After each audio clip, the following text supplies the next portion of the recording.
어제 일어난 서소문 고가차도 철거 현장 붕괴 사고로 3명이 숨지고 3명이 다쳤습니다. 도심을 오가는 도로와 철도 교통에도 영향을 주면서 출근길 혼잡도 불가피해 보입니다. 현장 취재기자 연결합니다. 신기혜 기자. 네, 서소문 고가차도 사고 현장입니다. 네, 지금 사고 현장 상황이 어떻습니까? 네, 새벽부터 이곳 철거 현장에 나와 있었는데요. 밤사이에는 경찰이 인근을 통제하는 데 주력하는 모습이었지만 날이 밝으면서 수습을 위한 장비들이 조금씩 들어오는 모습입니다. 다만 아직 본격적인 수습 작업이 이루어지지는 못해서 무너진 구조물의 모습은 그대로 보이는 상황입니다.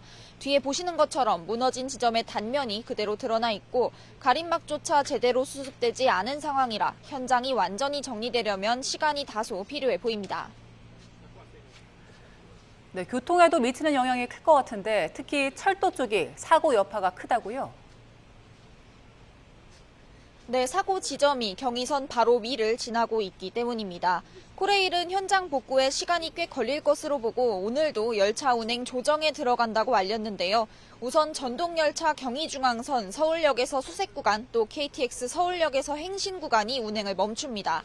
일반 열차도 대부분 서울역까지 가지 않고 수원이나 대전까지만 운행하는데요. 다만 오늘 하루 KTX는 서울에서 부산과 목포, 여수엑스포만 오가는 대신 전 정차역에서 멈추는 방식으로 운행됩니다. 도로 쪽은 비교적 상황이 낫지만 사고 지점 바로 근처인 경찰청 교차로에서 아리수본부 삼거리 쪽은 오늘 밤 11시까지 양방향 전면 통제될 예정인데요. 서울시는 시민 불편을 줄이기 위해 우회하는 버스 없이 사고 지점 인근을 오가는 33개 노선의 시내버스를 출근 시간대에 집중 배차하고 있습니다. 네, 이제 어제 오후에 사고가 있었으니까요. 사고 내용 다시 한번 정리해 볼까요? 네, 사고가 난 건 어제 오후 2시 반쯤입니다. 철거 중이던 서소문 고가가 무너지면서 3명이 숨졌고 3명이 다쳤습니다. 사망자는 모두 공사 관계자였는데 어제 새벽 철거 작업 중 상판이 2.9cm가량 주저앉아 작업을 잠시 중단하고 안전진단을 진행하다가 사고를 당한 것으로 파악됐습니다. 김영훈 고용노동부 장관은 현장을 찾아 긴급회의를 열고 사고 원인을 철저히 규명할 것을 지시했고요. 서울경찰청 광역수사단도 50여 명 규모의 전담 수사팀을 꾸려 수사에 나섰습니다. 지금까지 서소문고가 사고 현장에서 YTN 신기입니다. 네, 무너진 서소문 고가는 안전 문제로 지난해부터 철거 공사가 진행 중이었습니다. 오는 7월 철거를 마무리하고 새로운 고가차도를 짓기로 했는데 공사 완료 2달을 앞두고 붕괴 참사가 났습니다. 이형원 기자입니다. 서소문 고가차도는 서울 충정로역과 시청역을 잇는 교각 18개로 구성되어 있습니다. 길이 335m, 폭 14.9m 왕복 4차로로 지난 1966년에 지어졌습니다. 노후화가 심각해 안전 문제가 수시로 불거졌는데 2019년에는 콘크리트 덩어리가 도로 위로 떨어지는 등 사고가 끊이질 않았습니다. 이에 정밀 안전 진단을 한 결과 안전성 미달인 D등급을 받았고 보수공사로는 역부족이라는 판단에 지난해 서울시가 철거를 결정했습니다. 서울시 도시기반시설본부가 발주해 주식회사 흥화가 시공을 맡았습니다. 콘크리트가 깨지고 그 부분이 떨어져서 사람들이나 아니면 자동차에 유해가 가해지기 때문에 그 부분들을 저희들이 방지하기 위해서 방지망을 설치했지만 노후화 속도가 점점 진행이 빨라져서 이번에 철거를 지난해 8월 단계적으로 도로를 폐쇄한 데 이어 9월부터는 전면 통제하고 본격적인 공사에 들어가 오는 7월 철거를 마칠 계획이었습니다. 철거 완료 2달을 앞두고 붕괴 참사가 난 건데 서울시는 사고 수습에 총력을 다하겠다고 밝혔습니다.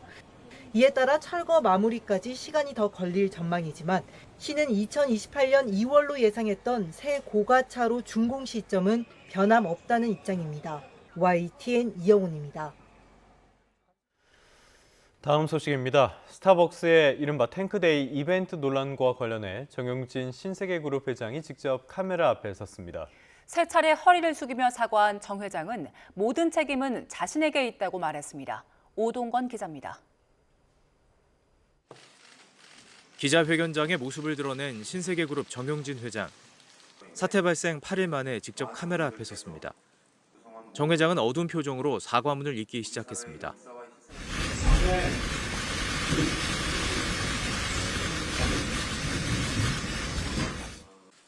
무겁고 죄송한 마음으로 이 자리에 섰다면서 5.18 민주화운동 유가족과 광주 시민에게 다시 한번 머리를 숙였습니다. 진심으로 머리 숙여 사죄드리며 여러분들의 용서를 구합니다. 정 회장은 사과문을 읽는 동안 모두 3차례 허리를 굽혔습니다.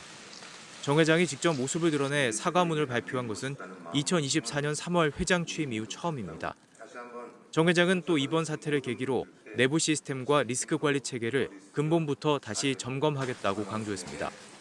그러면서 책임은 자신에게 있다며 현장 직원들에 대한 과도한 비난만은 멈춰달라고 호소했습니다. 지금도 전국의 매장에서 묵묵히 일하고 있는 수많은 스타벅스 코리아 파트너들과 현장 직원들이 있습니다. 부디 이분들을 조금 더 따뜻한 시선으로 바라봐 주시기를 부탁드립니다. 정 회장은 또 서로를 이해하고 함께 앞으로 나아가야 할 시기라고 언급하며 정치적 논란으로 번진 상황도 애둘러 언급했습니다. 각자의 생각은 다를 수 있겠지만 더 좋은 대한민국을 만들고 더 나은 세상을 미래 세대에게 남겨주고 싶다는 마음만큼은 우리 모두 같다고 믿습니다. 정 회장이 이처럼 직접 사과와 쇄신 의지를 강조했다고는 해도 지방선거를 앞둔 시점인 만큼 논란의 여진이 당분간 이어질 가능성이 큽니다. 정용진 회장이 직접 사과하며 정면 돌파에 나섰지만 사태가 정치 이슈와 맞물리며 빠르게 가라앉을 수 있을지는 미지수입니다. YTN 오동건입니다. 스타벅스 코리아가 스타벅스 카드 환불 기준을 한시적으로 완화하기로 했습니다. 다음 달 1일부터 14일까지 2주 동안 충전 금액 사용 비율과 관계없이 잔액 환불을 진행한다는 건데요. 환불은 계정당 총 200만 원 한도 내에서 가능하고요. 신청 뒤 7영업일 이내에 환불될 예정입니다. 스타벅스 카드를 보유한 고객은 기간 중에 사용 조건 없이 스타벅스 모바일 앱을 통해서 환불 신청을 할 수 있습니다. 다만 앱에 등록되지 않은 무기명 스타벅스 실물 카드는 매장을 방문할 때 환불이 가능합니다. 삼성전자 메모리 사업부 직원에게 평균 6억 원의 특별 경영성과급을 지급하는 내용의 잠정 합의안에 대한 조합원 찬반 투표가 오늘 종료됩니다. 초기업 노조 삼성전자 지부와 전국 삼성전자 노동조합은 오늘 오전 10시까지 조합원 전자투표를 마무리하고 결과를 발표할 예정입니다. 잠정 합의안은 조합원 과반 이상이 투표에 참여해 절반 이상의 찬성표를 받으면 가결됩니다. 투표권자 대부분이 역대 성과급을 받게 될 반도체 사업부문 소속인 만큼 무난하게 가결될 걸로 보입니다. 네, 이제 일주일 앞으로 다가온 지방선거 소식도 살펴보겠습니다. 더불어민주당 정청래 대표는 하루 이동거리만 320km에 달하는 강행군을 펼치면서 격전지에 표심을 훑었습니다. 국민의힘 장동혁 대표는 공식 선거운동 시작 후 처음으로 승부처 서울 현장 유세에 나섰는데 반응은 엇갈렸습니다. 권준수 기자입니다. 서울 여의도를 출발한 민주당 정청래 대표는 가장 먼저 경기 여주와 이천을 찾았습니다. 수도권에서도 보수 강세 지역들을 콕 집어 핀셋 유세에 나선 겁니다. 여주시장 단합! 손발이 맞아야 일을 잘한다며 집권 여당 프리미엄을 앞세운 정 대표는 격전지 표심을 다잡을 승부수로 이재명 정부 경제 성과를 띄웠습니다. 이재명 대통령 뽑아놓으니까 주식이 뛰기 시작해서 주식이 8천이 넘었더라고요. 3배 정도 뛰었어요. 어디가 최고입니다. 수도권 유세를 마친 정 대표는 곧이어 충북 제천과 이재명 대통령의 고향 경북 안동을 차례로 찾으며 이동거리만 320여 킬로미터 광폭 행보를 펼쳤습니다. 역시 상대적 험지로 꼽히는 곳들인데 막판 보수 결집으로 접전 지역이 느는 등 판세가 흔들린다는 위기의식에 따른 것으로 보입니다. 서울, 부산, 대구, 울산, 경남, 전북 등에서 접전이 벌어지고 있습니다. 6개의 이 접전 지역 중에서 최대한 많이 이긴 게 목표겠죠. 국민의힘 장동혁 대표는 첫 일정으로 여의도 중앙당사에서 기자간담회를 열고 이재명 정부 실정을 조목조목 꼬집었습니다. 서울 아파트값은 문재인 시절보다 더 올랐습니다. 3전 닉스 말고는 집 살 사람이 없다는 자조가 떠돌고 있습니다.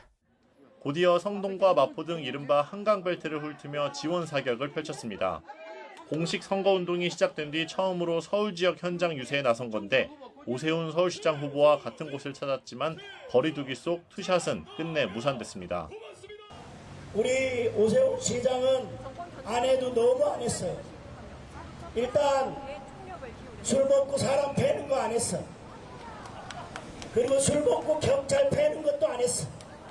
사전투표를 사흘 앞두고 나란히 보폭을 넓히던 여야 대표는 서소문 고가 붕괴 직후 일제히 유세를 멈추고 현장으로 향했는데 향후 수습 상황에 따라 활동폭도 유동적일 것으로 관측됩니다.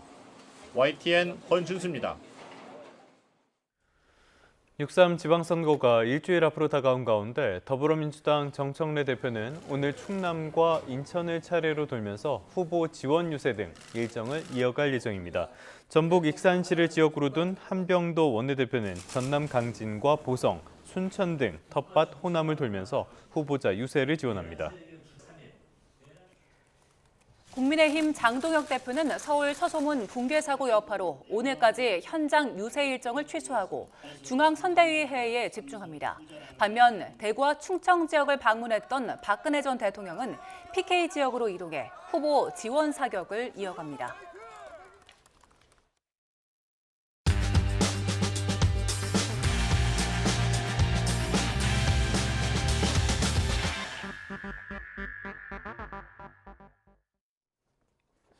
(5월 27일) 수요일 스타트 브리핑 시작합니다. 먼저 반도체 머니를 쥔 실리콘 칼라가 집값을 흔든다는 중앙일보 기사입니다. 부동산 시장이 어떻게 들썩이고 있는지 보겠습니다. 삼성전자와 SK하이닉스 통근 셔틀버스가 다니는 이른바 서세권의 아파트값이 치솟고 있습니다. 용인 수지가 5월 셋째 주까지 누적 7.97% 올랐고요. 성남 분당과 용인 기흥, 화성 동탄의 누적 상승률도 모두 서울 평균을 훨씬 웃돌았습니다. 부동산 커뮤니티에는 반도체 업계 직급별 예상 거주 가능 지역표까지 등장했는데요. 사원 대리급은 동탄과 광교, 부장급은 서초 반포까지 진입할 수 있다는 내용입니다. 반도체 벨트를 낀 경기 남부 백화점에선 명품 매출이 급증했고요. 결혼정보회사에서 반도체 대기업 직원이 받는 점수가 이제 변호사와 비슷한 수준이라고 합니다. 반면 같은 회사 안에서도 성과급으로 계급이 갈린다는 그림자도 짙습니다. 사업부 배치에 따라서 연봉이 수억 원씩 차이 나는 게 불공정하다는 목소리도 나옵니다. 다음 기사는 5월인데 벌써 지구가 거대한 오븐이 됐다는 내용입니다. 전 세계가 유례없는 폭염에 신음하는 이유, 조선일보가 정리했습니다. 최근 영국과 프랑스에선 역대 가장 더운 5월 기온이 찍혔습니다. 얼마 전 미국 라스베이거스에선 기온이 40도까지 올랐습니다. 인도에선 50도에 육박하는 폭염 속 열사병 사망자가 잇따랐고요. 학교 수업이 중단되기도 했습니다. 유럽 전역이 때이른 기록적 폭염으로 몸살을 앓는 원인으로는 열돔 현상이 꼽힙니다. 북아프리카에서 올라온 뜨거운 공기가 강한 고기압에 갇혀서 유럽을 달구고 있는 겁니다. 남미에서도 해안 엘니뇨의 영향으로 계절을 거스른 더위가 이어지고 있는데요. 페루는 지금 늦가을인데도 일부 지역의 최고 기온이 36도 수준입니다. 유럽의 열돔 현상과 남미의 엘니뇨성 고온이 겹쳐서 올여름 극단적 폭염이 이어질 가능성이 큰데요. 다음 달 개막하는 북중미 월드컵도 폭염 속에 치러질 걸로 보입니다. 이어서 볼 기사는 아직은 손이 많이 가는 AI 영화 이야기입니다. 국내 최초 100% AI로 만든 장편 영화 2편이 지난 21일 개봉했는데 아직 한계가 뚜렷합니다. IM4와 한복 입은 남자는 AI가 인물과 배경까지 만든 100% AI 영화입니다. 작년에 완성돼 최근 공개됐는데 일부 어색한 부분은 있다고 하네요. 무엇보다 AI 영화의 가장 큰 벽은 명령문, 즉 프롬프트가 천문학적인 양으로 필요하다는 점입니다. AI 생성 모델 영상은 프롬프트 한 번에 길어야 15초 정도로 가능한 수준입니다. 25분 분량을 만들기 위해선 10,000번 훌쩍 넘게 입력해야 하는 걸로 알려졌습니다. 시간 단위의 장편으로 넘어가려면 수십만 번의 프롬프트가 필요한데요. 아직 한계가 드러나지만 시대의 변화에 맞춘 노력과 기술의 산물이라 할 수 있습니다. AI 영화는 올해 칸 영화제에서도 화두였는데요. 앞으로 영화 산업의 판도를 어떻게 바꿀지 지켜보시죠. AI와 디지털이 우리의 일상을 점령했지만 아직 아날로그도 죽진 않았습니다. 손맛에 빠진 청춘이 문구를 덕질한다는 서울신문 기사 보겠습니다. 문구와 독서용 소품 인기는 서울의 망원과 합정, 성수 등 핫플에 가보면 알 수 있습니다. 문구 편집숍은 평일과 주말을 가리지 않고 문전성시를 이루는데요. 10대부터 30대까지의 젊은 층이 문구 소비 붐을 이끌고 있습니다. 문학을 힙하다고 느끼는 텍스트입의 연장선이란 분석인데 직접 쓰는 행위에서도 매력을 느낀다고 해서 라이팅 힙이란 신조어가 나왔습니다. 특히 인덱스 라벨 스티커와 북커버 등 다이어리 꾸미기 용품 판매량이 크게 늘었고요. 대형 서점이나 출판사들도 독서 관련 굿즈를 꾸준히 판매하고 있습니다. 작년에 문구의 페어 행사 때는 입장권이 일찍이 매진됐고 웃돈까지 얹어서 거래됐다고 하는데요. 다음 달에 더 큰 규모로 열린다고 하니까 문구 애호가분들 나들이 가보셔도 좋겠습니다. 5월 27일 아침 신문 살펴봤습니다. 지금까지 스타트 브리핑이었습니다.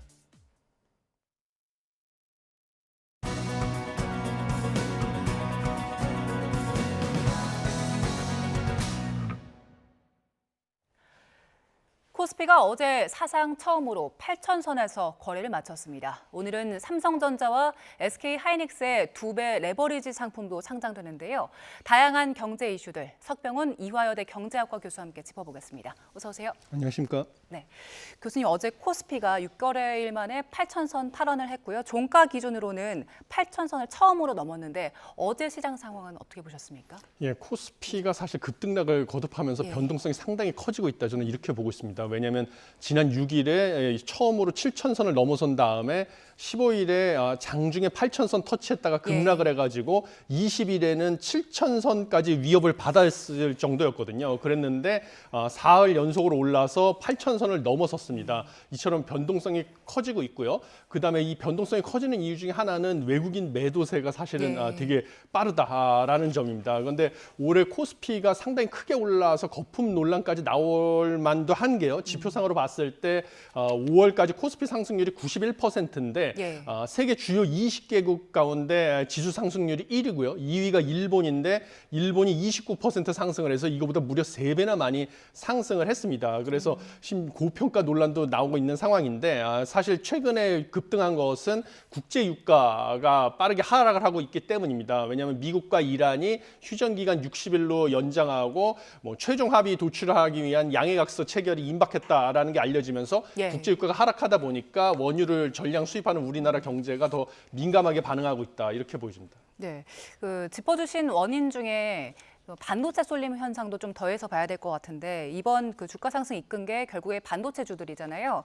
반도체 주들도 급등락이 심각한 상황이어서 이 부분에 대해서도 좀 대책이 필요할 것 같은데 어떻습니까? 예, 맞습니다. 지금 반도체가 쏠림 현상이 큰데요. 삼성전자와 SK하이닉스가 빠르게 오르고 있습니다. 각각 이달 들어서만 삼성전자 36% 가까이 오르고요. SK하이닉스는 60% 가까이 올라가지고 이러다 보니까 점점 거래량도 늘어나고 시가총액 대비 비중도 코스피에서는 49%가 됐습니다. 그런데 이 반도체 쏠림 현상이 강하게 되면 반도체 업황이 만약에 꺾이게 된다. 이런 순간에 코스피 전체가 급락을 할 수가 있기 때문에 사실 투자의 주의가 필요하고요. 반도체 관련해 가지고는 지금 원래는 사이클이 있는 산업인데 이 사이클이 AI 혁명으로 인해서 없어졌다라는 낙관론까지 나오고 있는 상황입니다. 그런데 과거의 사례로 봤을 때요. 최근에 닷컴 버블이라든지 가장 최근에 이런 거 봤을 때 항상 이렇게 뭔가 기존의 그 주식을 갖다가 평가하던 방식을 바꿔야 된다. 새로운 기술혁명이 나왔다. 이런 얘기가 나왔을 때는 사실 거품이 끼었다는 것과 상당히 근접한 시그널이 되겠습니다. 그래서 투자에는 섣불리 추격 매수를 많이 한다든지 빚까지 내서 투자하는 건 주의를 해야 된다. 이렇게 보고 있습니다. 지금 교수님 짚어주신 것처럼 시장에서는 낙관론이랑 경고가 모두 나오고 있는 상황인데 교수님께서는 그럼 좀 경계 쪽에 더 방점을 두시는 겁니까? 예, 그렇습니다. 왜냐하면 과거의 사례, 부동산 시장 거품이라든지 주식 시장 거품이라든지 이런 거 나올 때마다 항상 나왔던 스토리가 기존의 평가 방식과 달라져야 된다. 지금은 기술혁명이 와가지고 다른 세상이 됐다라는 게 나올 때 항상 거품이었다라는 것이 하나의 시그널입니다. 물론 이런 소리가 나온다고 해서 거품이라는 게 항상 있는 건 아닌데 거품일 때 나오는 공통된 현상이었다는 것은 변함이 없고요. 그래서 지금 반도체가 원래는 주기가 있어가지고 지금 호황이고 불황도 이제 돌아올 수밖에 없는 상황임에도 불구하고 AI 혁명으로 인해서 메모리 반도체가 워낙 수요가 급증하고 있기 때문에 더 이상 이런 사이클을 안 봐도 된다라는 예. 소리가 나오는 것은 다른 한편에서는 사실 지금 거품이 끼었을 가능성도 크다라는 것을 과거의 경험으로 바탕으로 우리가 예측을 할 수 있어서 뭐 섣불리 너무 많은 자금을 갖다가 투자하는 것은 좀 주의가 필요하다 이렇게 저는 생각을 합니다. 네, 그럼 투자자 입장에서 다시 한번 본다면 과거 사이클이 끝난 다음에 이제 폭락을 하고 나서 다시 오르기까지는 상당한 시간이 걸리잖아요. 그러면 다른 투자처로도 자금을 이동할 생각까지 할 텐데 그 부분에 대해서는 어떻게 대책 마련해야 될까요? 당연히 그렇습니다. 지금 문제는 반도체 관련해 가지고는 이제 레버리지 상품까지 예. 나오다 보니까 앞으로 변동성이 더 클 수도 있고요. 지금 현재 봤을 때 안전자산이라고 하는 미 국채 수익률이 4.5% 가까이 되고 예. 그걸 넘었다가 나갔다 그 근처에서 왔다 갔다 하는 상황입니다. 이런 걸 비교해 보면 사실 위험 자산이 주식의 수익률이 안전자산이 미 국채 수익률보다 월등히 높아야만 예. 주식을 비중을 늘릴 그럴 유인이 있는데 지금 미국에서 봤을 때는 주식시장에 이런 추가적인 위험 프리미엄이 거의 없어졌다라는 평가까지 나오거든요. 안전자산인 국채 수익률이 워낙 높다 보니까. 네. 그래서 이런 점을 고려해서 투자자들도 너무나 위험 자산에 대한 비중을 높이지 말고 반도체 산업에 대한 낙관론에 기대서 안전자산과 고르게 자산 포트폴리오를 배분하는 전략이 필요하다 저는 이렇게 보고 있습니다. 예, 결국엔 정석으로 돌아가서 좀 분배를 하는 게 낫겠다는 말씀이신데 교수님 말씀하신 그 삼성전자와 SK하이닉스 추종 레버리지 상품 오늘 상장이 되잖아요. 일단 이 레버리지 상품이 어떤 겁니까? 예, 레버리지 상품은 사실은 기존의 기초자산의 일간 변동률을 플러스 마이너스 2배로 추정하는 상품입니다. 그래서 만약에 일일 수익률이 상승을 했다라고 하면 레버리지 상품 같은 경우는 10% 상승했을 때 20% 상승하는 예. 수익을 얻을 수가 있는 반면에요. 인버스 상품 같은 경우는 일일 수익률을 거꾸로 마이너스 1배, 마이너스 2배 반대 방향으로 추정하는 경우라서 지수가 하락할 경우에는 큰 폭의 수익을 낼 수가 있습니다. 그런데 만약에 이 방향을 잘못 맞출 경우에는 손실도 2배로 커질 수가 있고요. 그다음에 일반적으로 봤을 때 이런 ETF, 레버리지 상품 같은 경우는 단기간에 고수익을 추구하는 개인 투자자들 중심으로 거래가 이루어져가지고 네. 한번 투자를 했을 경우에는 기껏 길어봤자 한 3거래일 정도만 보유하고 있다가 파는 패턴을 보이거든요. 예. 그래서 변동성이 상당히 클 수 있다 이렇게 보셔야 되겠습니다. 우리 주식시장 가격 제한폭이 플러스 마이너스 하루에 30%잖아요. 그러면 이제 2배라고 하면은 최대 60%까지 이익을 볼 수도 있고 손실도 그 정도 맞습니다. 상당히 위험한 상품이기 때문에 지금 금융당국에서도 이거 투자를 하려면 교육을 받아야 되는 게 있는데 그 교육 이수한 분들만 한 10만 명이 넘더라고요. 일단 관심 자체는 상당히 뜨거운 것 같아요. 예, 그렇습니다. 매수 대기자가 10만 명에 달한다는 것을 보여주는 것이고요. 그다음에 빠르면 하루 이틀 안에 수십조 원이 돈이 들어갈 수도 있다라는 낙관적인 전망까지 나오고 있습니다. 그런데 중요한 것은 항상 이것은 단기 투자를 하는 사람들이 주로 사용하는 상품이다 보니까 변동성이 커질 수 있다. 그리고 만약에 이 음해복리 효과라든지 지렛대 효과, 괴리율 함정 같은 여러 가지 위험이 도사리고 있는 상품이다라는 것을 주의하셔야 되는데요. 예를 들면 대표적으로 음해복리 효과라는 것은 무엇이냐면 지수가 예를 들면 20% 하락을 했다가 다시 20% 상승했을 때 일반 상품에 투자를 할 경우에는 4%밖에 손실이 발생 안 하는데요. 레버리지 상품은 변동폭이 2배로 널뛰기를 하다 보니까 무려 16%나 손실이 발생을 해가지고 시장의 변동성이 커질수록 자산이 점차 줄어드는 현상을 음해복리 현상이라고 합니다. 그런데 최근에 코스피가 쏠림 현상도 강해지고요. 삼성전자, SK하이닉스로 변동성도 상당히 크다 보니까 사실 레버리지 ETF에 투자를 했다가는 이 음해복리 효과로 자신의 투자 자금이 녹아내릴 가능성도 있다. 그래서 주의가 필요하다. 저는 이렇게 보고 있습니다.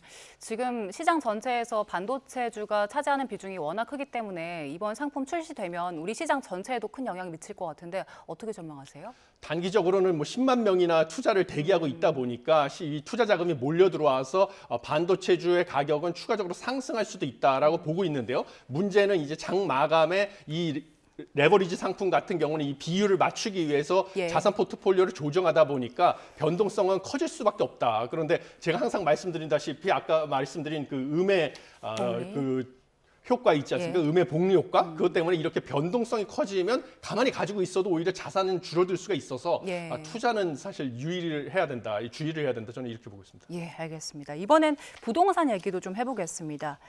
부동산 지금 서울 아파트 매매나 전세 상승폭이 3주째 계속 확대되고 있는 상황인데 이재명 대통령도 이 부분을 좀 고려하고 있는 것 같습니다. 어제 국무회의에서 최근 집값이 다시 오른다는데 대책 세우고 있느냐 이런 발언을 비공개 회의에서 했다고 하는데 지금 상황 어떻게 보고 계세요? 예, 지금 말 그대로 정부에서 양도세 중과 유예를 갖다가 없애버리지 않았습니까? 그래서 양도세 중과가 현실화된 다음에 매물 잠김 효과가 나타나면서 당연히 주가가 매매 가격이 아파트 매매 가격이 상승하고 있다 이런 현상이라고 저도 보고 있고요. 예. 그다음에 다주택자에 대해서 뭐 양도세를 중과한다든지 앞으로 뭐 보유세도 또 올릴 것이다 이런 식의 뉴스들이 나오다 보니까 당연히 전월세 공급 다주택자가 전세 월세 매물을 공급을 했었는데 예. 전월세 매물이 급격하게 줄어들어서 전세 가격 월세 가격 다 상승을 하고 있는 그런 형국이 되었다라고 보고 있고요. 대통령이 어제 국무회의에서 이제 발언한 것처럼 지금 다시 전월세 가격과 매매 가격이 서울을 중심으로 상승하기 시작을 하니까 추가 대책을 갖다가 이제 정책 당국자들에게 요구를 한 것이다라고 보여집니다. 네, 5월 9일 이후에 이제 시장이 다시 이제 상승세를 타고 있기 때문에 이런 발언을 내놓은 것이고, 어제 국무회의에서 개정안이 의결된 게 있는데 그 토어 구역에 세입자 있으면 계약 종료할 때까지 실거주 유예해주는 이 시행령, 이 부분도 통과를 했는데 이건 우리 시장에 어느 정도 좀 숨통을 틔워줄 수 있겠습니까? 예, 글쎄요. 뭐 이거는 예고된 거기 때문에 사실 이게 통과됐다고 해서 숨통을 틔워주기는 저는 어렵다. 이미 반영이 돼 있다. 저는 이렇게 생각을 합니다. 그래서 이것은 무엇이냐면 토지거래 허가구역에서 원래 주택을 매입을 하게 되면 토지거래 허가 이후 4개월 이내에 입주해서 2년간 실거주를 해야 됩니다. 그런데 문제는 이미 임차인, 세입자가 있는 경우에는 강제로 내보낼 수가 없기 때문에 매수자가 즉시 입주할 수가 없는 그런 문제가 있어서 이에 따라서 정부에서 사실 이 유예를 해준다. 세입자의 임차 기간이 끝날 때까지 실거주 의무를 유예해주는 것을 통과시키겠다라고 얘기를 해서 그 시점에는 매물을 갖다가 좀 거래가 활성화되게 하는 효과가 있었습니다. 그런데 이미 양도세 중과가 현실화됐기 때문에 매물 잠김 효과로 인해서 이게 통과됐다고 해서 갑자기 부동산 가격이 안정되기는 어렵다. 저는 이렇게 봅니다. 실거주 유예해준다고 해서 크게 우리 시장에 영향은 없을 거라는 말씀 주셨는데 정부 쪽에서는 일단 할 수 있는 모든 것들은 다 해보는 상황인 것 같아요. 그래서 공급 해결하기 위해서 비아파트 주거에 대해서도 공급량 늘리겠다고 했는데 일단 내년까지는 4만 호 넘게 공급을 하고 2030년까지는 11만 호를 공급하겠다라고 했는데 일단 이 11만 호를 지을 부지는 수도권에 있습니까? 예, 사실 그 부지 문제가 항상 지적이 되고 있습니다. 특히 집값 상승을 주도하고 있는 서울 같은 경우는 사실 빈 땅이 없기 때문에 아무리 이 자투리 땅 이런 것을 이용해서 빠르게 공급할 수 있는 비아파트에 대해서 이제 규제도 풀어주고 인센티브도 준다라고 해도 쉽사리 공급이 늘어날 만하지 않다. 저는 이렇게 보고 있고요. 그다음에 중요한 것은 무엇이냐면 서울의 아파트 가격이 빠르게 상승을 하고 있는데 아파트 신규 공급 물량이 빠르면 내년부터 신규 입주 물량이 장기 평균의 절반까지 줄어들 것이 예고가 돼 있기 때문에 아파트 가격이 급등을 하는 것입니다. 그런데 지금 신속하게 공급을 하겠다고 아파트가 아닌 비아파트에 대한 공급을 늘린다고 해봤자 비아파트를 매수하고자 하는 사람하고 아파트를 매수하고자 하는 투자자들은 사실 다른 그룹이라고 보는 것이 맞기 때문에 이 아파트 가격 상승세를 꺾는 것은 제한적이다. 저는 이렇게 보고 있습니다. 그다음에 민간 사업자가 비아파트 공급을 해야 되는데요. 사실은 민간 사업자 입장에서도 제가 공급을 한 걸 사줄 사람이 있어야 되지 않겠습니까? 그런데 이 비아파트 같은 경우는 사실은 임대 사업자들이 많이 사서 임대주택으로 공급을 했었는데 임대 사업자에 대해서 지금 사실은 뭐 대출 규제 강화하고 이러고 있기 때문에 이것을 사줄 사람이 없어서 민간 업자들이 비아파트를 공급을 늘리기도 쉽지 않은 상황이라 저는 이렇게 보고 있습니다. 일단 이번 대책에는 그 규제를 좀 풀어서 민간 공급을 늘린다는 거잖아요. 규제 푸는 것에 대해서 그래서 당장에 지금 부족한 전월세 같은 문제들은 해결하는 데 도움은 되게 어렵겠습니까?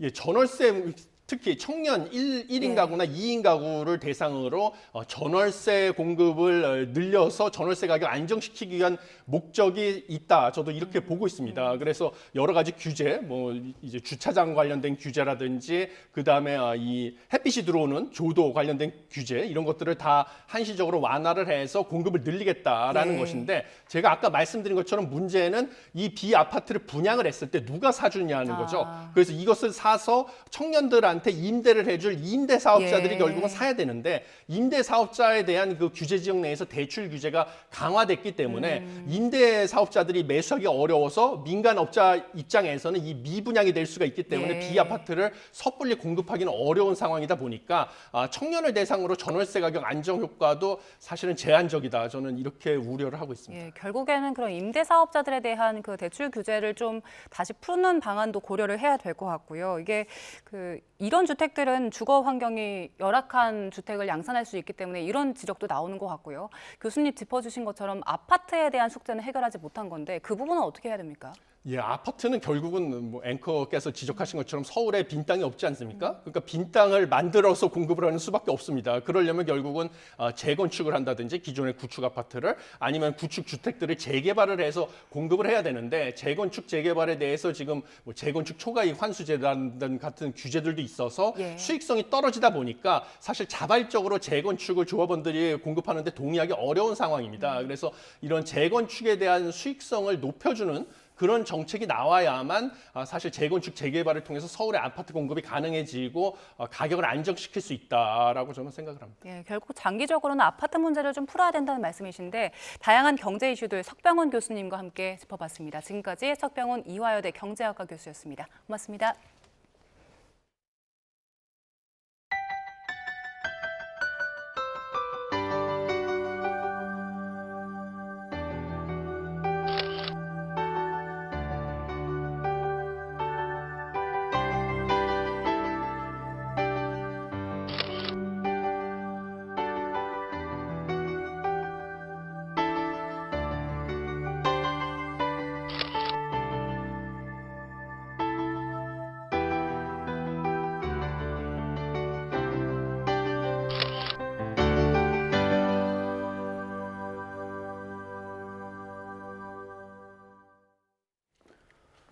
네, 이번엔 미국과 이란 전쟁 상황 살펴보겠습니다. 트럼프 대통령이 내일 백악관에서 내각회의를 열고 이란과의 종전협상 문제를 논의합니다. 마수도 폐쇄시켜야 한 이란 대통령은 중동 지역의 분쟁을 끝내기 위한 노력을 마무리할 준비가 돼 있다고 밝혔는데요. 워싱턴 연결해 보겠습니다. 홍상희 특파원, 이란과의 양해각서 체결 논의에 대한 진전 사항이 좀 있습니까? 네, 트럼프 대통령은 이곳 시간으로 오늘 오전 메릴랜드주에서 건강검진을 받은 뒤 백악관에서 비공개 정책회의 일정을 현재 소화하고 있습니다. 이란과의 종전 협상과 관련한 새로운 언급은 없었습니다. 다만 트럼프 대통령은 내일 대통령 별장인 캠프 데이비드에서 열 계획이었던 내각회의를 백악관에서 진행한다고 밝혔습니다. SNS 트루스 소셜에 올린 글에서 트럼프 대통령은 내일 악천후가 예상돼 내각회의를 백악관에서 열기로 했다고 말했습니다. 백악관은 내일 내각회의 의제에 대해 경제와 중소기업 분야 성과, 또 외교정책 분야라고 소개를 했지만 뉴욕포스트는 이란 문제가 주로 논의될 것으로 전망했습니다. 어제 미국의 이란 남부공습으로 이란이 휴전협정 위반이라며 반발하면서 이 협상에 어떤 영향을 미칠지가 관심인데요. 앞서 마코 루비오 미 국무장관은 이란과의 종전 합의가 며칠 걸릴 수 있다면서도 외교적 해법을 통한 합의에 무게를 뒀습니다. 당시 발언 들어보시겠습니다. This, and it's going to take a couple days to settle on even down to the disagreements over a word, sentence. So we'll have to work through that. But this is, it's either going to be a good deal or there isn't going to be one. 오늘 뉴욕 본부에서 순회 의장국 대표로 유엔 안보리 회의를 주재한 왕이 중국 중앙외사 판공실 주임은 이란 전쟁과 관련해 당사국들의 양보를 촉구했습니다. 두꺼운 얼음이 하루 추위에 언 게 아니듯 오래 쌓인 문제가 하룻밤 사이에 해결될 수 없다면서도 협상을 통해 중동의 평화가 찾아오기를 바란다고 말했습니다. 네, 이란 쪽의 반응도 중요할 텐데요. 일단 미국 공격에 반발은 하고 있는데 그럼에도 중동 지역의 분쟁을 끝내기 위한 준비가 돼 있다라는 이야기를 했네요. 네, 그렇습니다. 미국과의 양해각서 체결 협상을 중재하고 있는 카타르 국왕과의 만남에서 나온 발언입니다. 이란 대통령실은 성명에서 마수드 페제시키안 대통령이 전쟁과 지역적 긴장을 종식하기 위한 이란의 준비 태세를 강조했다고 밝혔습니다. 페제시키안 대통령은 관련 문서와 조항을 최종 확정짓기 위한 노력이 진행되고 있다면서 이제 미국이 의지를 보여야 한다고 강조했습니다. 타스님 통신은 이란이 제안한 종전안에 미국이 동결한 이란의 해외 자산 240억 달러를 해제하라는 요구가 포함돼 있다고 보도했습니다. 월스트리트저널은 이란이 트럼프에게 승리를 안기지 않으면서 경제적 숨통을 트이기 위한 합의를 꾀하고 있다고 분석했는데요.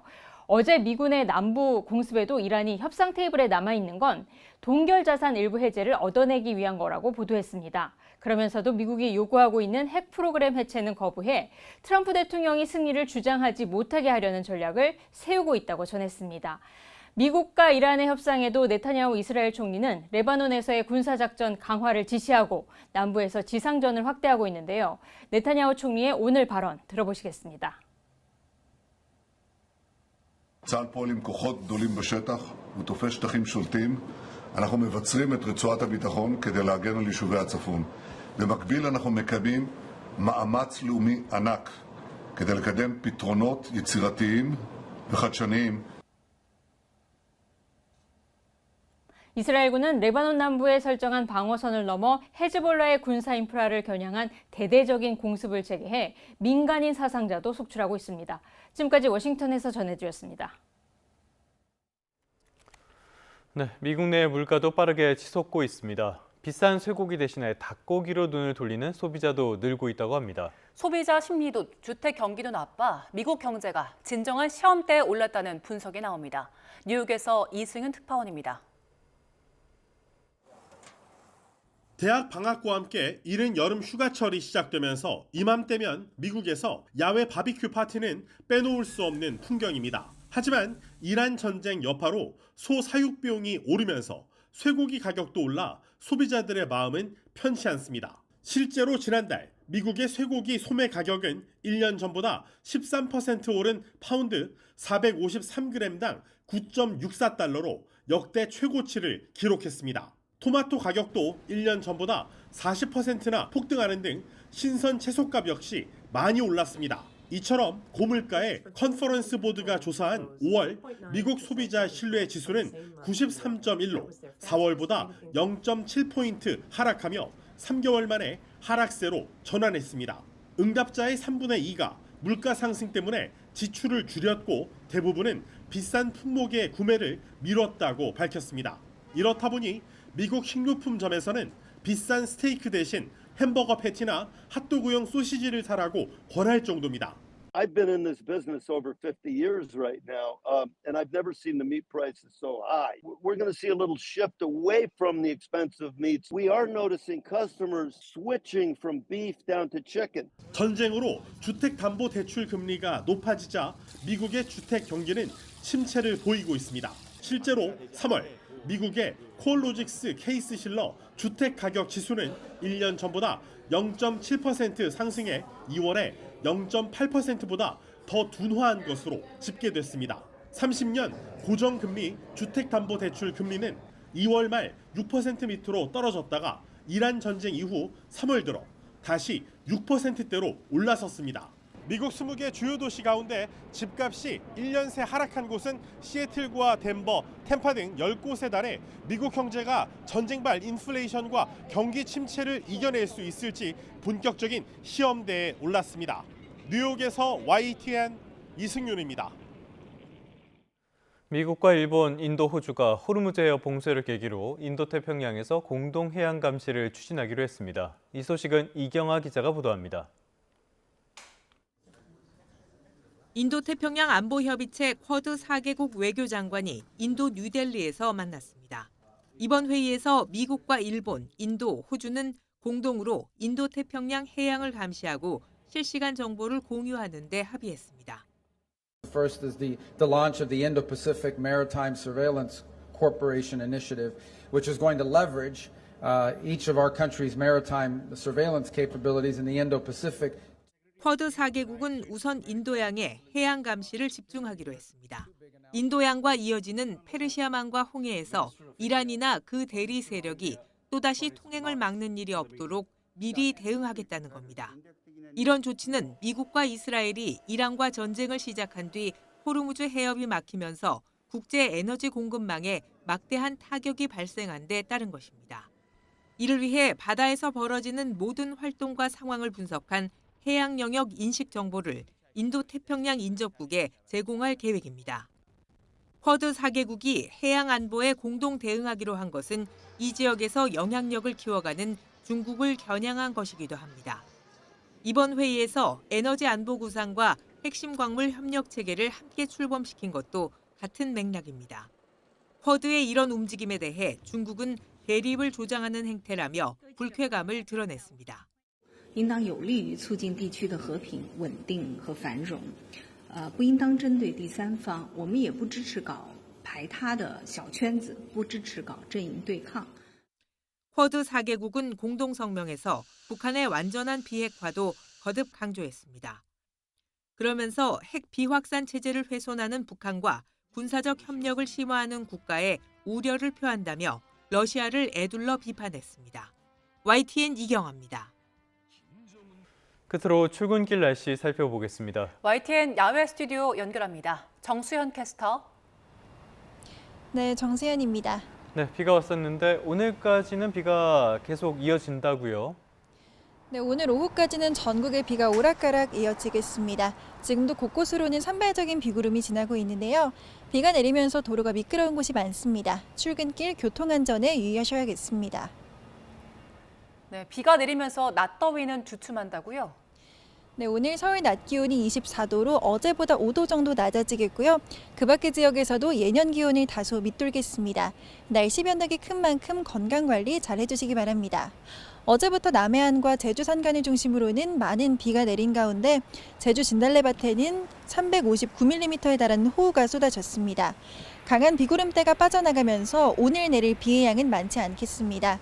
전국에 5에서 10mm 안팎으로 적겠고 소강 상태를 보일 때도 많겠습니다. 비는 오후면 대부분 그치겠지만 경기 북부 내륙과 강원 북부는 저녁까지 이어지는 곳이 있겠습니다. 지역별 현재 기온도 살펴보겠습니다. 이 시각 서울의 기온이 21.5도, 대구 19.5도 등 어제와 비슷하거나 조금 낮게 출발하고 있습니다. 낮 기온은 서울이 24도, 대전 26도, 광주는 27도가 예상됩니다. 내일도 전국 하늘 흐린 가운데 새벽부터 낮 사이에는 대부분 지역에 약한 비가 내리겠고요. 이후 주 후반에는 기온이 30도 안팎으로 크게 오를 전망입니다. 내일까지 서해상과 동해상을 중심으로는 바다 안개가 짙게 끼겠습니다. 항해나 조업하는 선박은 안전사고에 유의하시기 바랍니다. 지금까지 YTN 정세현입니다. 네, 5월 27일 YTN 뉴스타트 모두 마무리하겠습니다. 잠시 뒤 뉴스업이 이어집니다. 시청해주신 여러분 고맙습니다.